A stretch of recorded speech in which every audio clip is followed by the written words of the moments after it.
మొన్నే కదా స్కూల్‌లో యాక్టివిటీ ఉందని డాగ్ మాస్క్ చేసిచ్చింది. అంత లోపలే మా వాడు ఇంకో టాస్క్‌తో వచ్చేసాడు.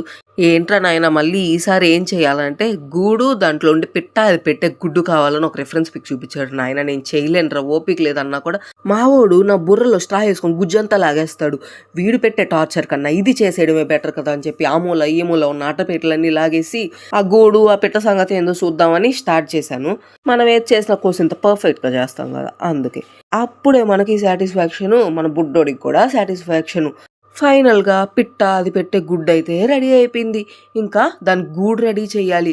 నాకు ఇవన్నీ చేసేప్పుడు ఒక్కొక్కసారి అనిపిస్తది. మళ్ళా మనం ఈ డేస్ అన్నీ వెనక్కి వెళ్ళిపోయి మన చైల్డ్‌హుడ్ డేస్‌కి వెళ్ళిపోవాలి అని అనిపిస్తది. ఆ చైల్డ్‌హుడ్ డేస్‌ని మళ్ళా ఎంజాయ్ చేయాలనిపిస్తది. మీలో ఎంతమందికి ఇలా అనిపించిందా చైల్డ్‌హుడ్ డేస్‌ని ఎంజాయ్ చేయాలని? నాకు కామెంట్ చేయండి. మరి ఆ గూడు, ఆ పిట్ట అది పెట్టే గుడ్డు ఎలా ఉందో చూసేసి ఇంకొక వీడియోకి పోతూ పోతూ కోసింత మీ కుడి చేత్తో ఈ వీడియోకి లైక్ చేసుకోండి.